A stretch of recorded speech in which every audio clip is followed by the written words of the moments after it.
Guys, tonight's the night. 30 years. November 22nd, 1990. Million Dollar Man Ted DiBiase brought The Undertaker to the WWE, a part of the $1 Million Team. Rhythm and Blues and the Dead Man. Guys, 30 years later, WWE honors The Undertaker. Celebrates his career like they've been doing all month long.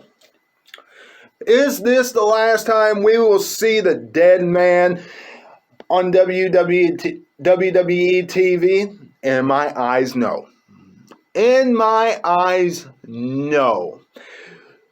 Tonight, we will see the build to WrestleMania 37, I do believe. Tonight, we will see probably The Fiend interrupt the celebration. You know, Bray Wyatt has absolutely nothing to do. Nothing to do at the Survivor Series tonight, wrestling fans. Nothing to do. Before we get to the Survivor Series, though, wrestling fans, we're going to count down my top 5 favorite memories, favorite moments of the Dead Man. Now, some of you might say, you know how hard that is? You know how hard it is to pick out 5 memories, 5 moments of The Undertaker. 30-year career. And especially with somebody who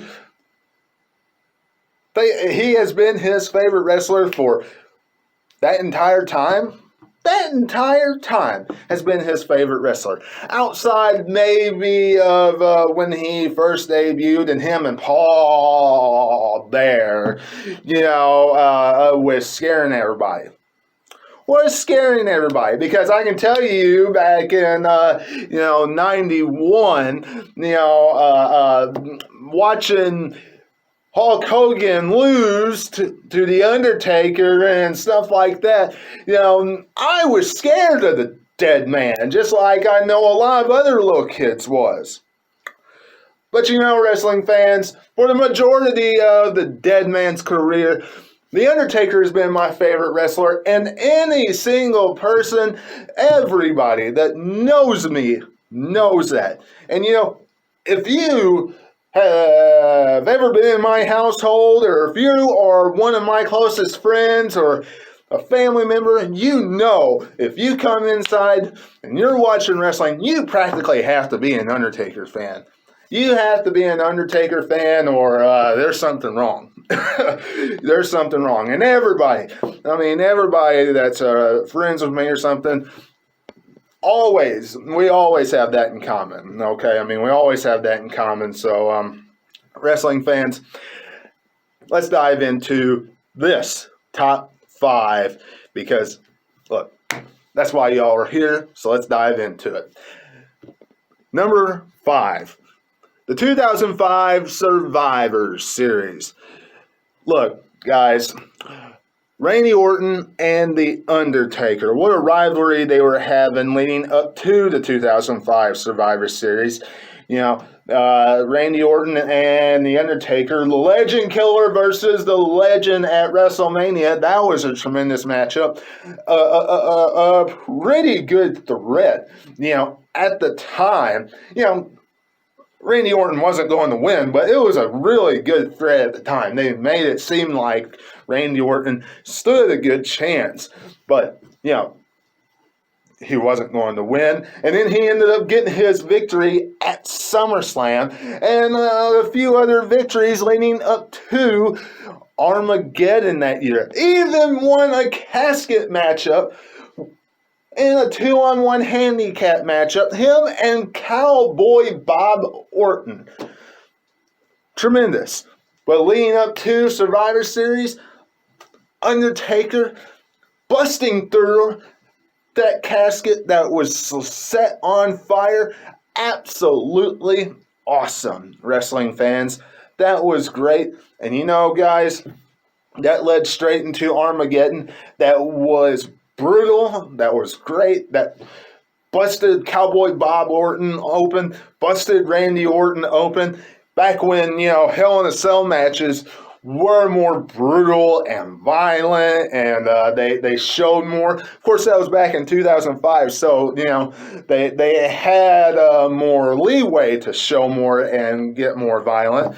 Unlike these days where it's much more PG, and it's more about the wrestling, and people don't care as much about the violence and that kind of stuff, especially inside the Hell in a Cell. So, wrestling fans, this was great. And I really enjoyed that final moment of the Survivor Series. Undertaker going in, busting through the ring and cleaning house all over everybody. Tombstoning William Regal. It was great. That, and then the build to Armageddon. Couldn't ask for a better rivalry in 2005. WrestleMania 28 comes in at number 4 for me. I was in attendance for WrestleMania 28. And, wrestling fans, that Hell in a Cell matchup. Speaking of Hell in a Cell matches, guys, a lot of my top 5 are Hell in a Cell matches. But, WrestleMania 28, I was in attendance. And, guys, listen. The Undertaker, first off, his entrance itself, when the pyro went up, I wasn't sitting anywhere near the pyro, but you could feel the flames, how hot the flames were where I was sitting, and I was on the other side of the ring, and that was hot. So anybody that was sitting next to the flames, let me tell you, that had to have been burning hot over there. That's one thing. Number 2, just seeing the different transformation of the dead man, how bald he was and things of that nature was cool. And it was a really cool entrance, a cool experience.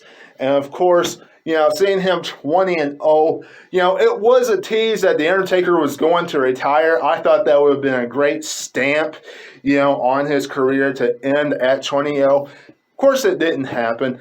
But Taker, Michaels, Triple H matchup, Hell in a Cell. What better way to see a match live than have that? And of course, what old school fan wouldn't want to see a match like that? King of the Ring 1998. I still remember exactly where I was, wrestling fans, sitting at my grandma's with my dad, my brother, my grandma, my aunt. Mom was there, seeing Mankind thrown off the Hell in a Cell. One of my fondest moments, honestly, of watching wrestling. One of my fondest moments, because honestly, never seen anything like that ever until then. Never seen anything like that until then. That was something special. That was something special. And, that's something that will always stick with me to this day, and probably until the day I die. King of the Ring 1998. Awesome. Changed how I definitely looked at wrestling, and still to this day, King of the Ring, absolutely awesome. Mankind versus The Undertaker. And look, if you have not seen that match live, if you have not seen the full match of that, go and check that match out. Wrestling fans, just seeing the highlights that WWE shows is an injustice if that just is the only part that you've seen. Watch the full match live. Trust me. In Your House, Bad Blood, 1997.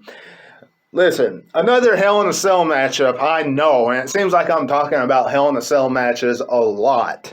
But guys, look, Number one, I'm a Kane fan. Number two, Bad Blood 1997 was a very special moment for me. Listen, really the first time that I fondly remember extremely getting scared about wrestling. Extremely getting scared about wrestling. When The Undertaker was about to finish off Shawn Michaels inside that Hell in a Cell, and Kane walks out with Paul Bear, and you hear the shrill voice, the Vince McMahon voice say, "That's gotta be Kane! That's gotta be Kane!" When you hear that voice, and you see him rip the door off and tombstone the dead man, and Shawn Michaels, who is a bloody mess, get 1, 2, 3. Me and my brother jump up and run into my grandma's kitchen.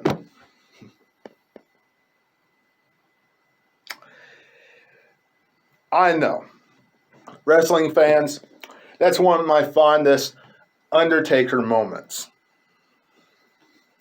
Guys, In Your House, Bad Blood, back when they did In Your Houses, which, quite frankly, is one of my favorite pay-per-views that I wish they would bring back to the main roster, not just NXT. Guys, my final Undertaker moment that I genuinely enjoyed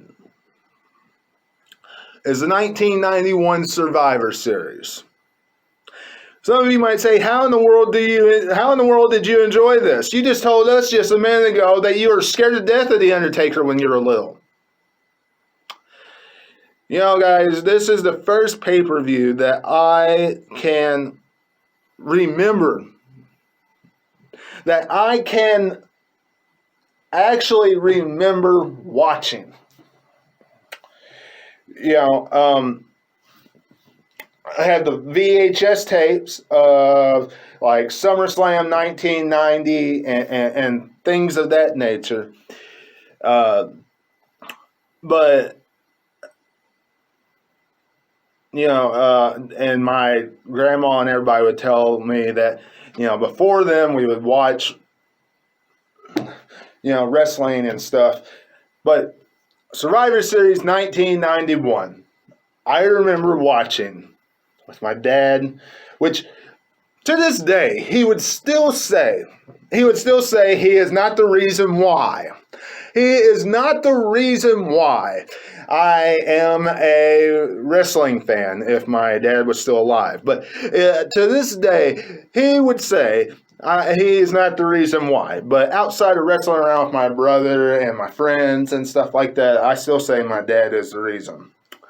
And guys, look.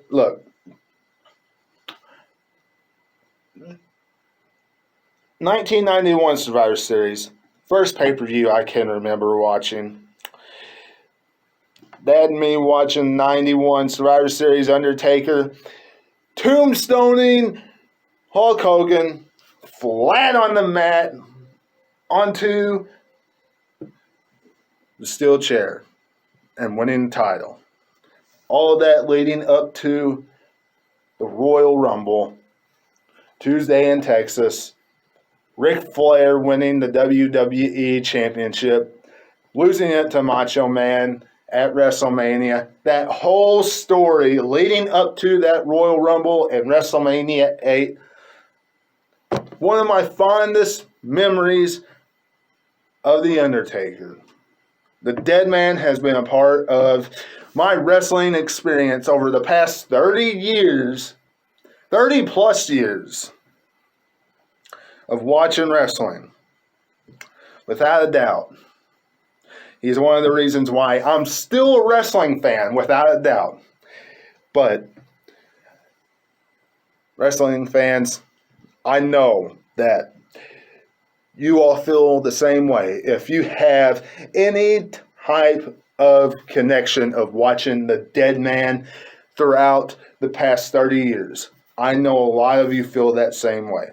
But this has been my top 5 favorite, greatest moments, greatest memories of The Undertaker. Will we see the final chapter, the final appearance of the dead man tonight? We will all find out.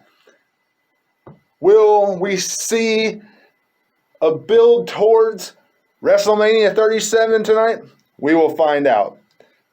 Until I see you tonight, for the review of Survivor Series, this is Webby, and I'll catch all of you on the other side. Talk to you later.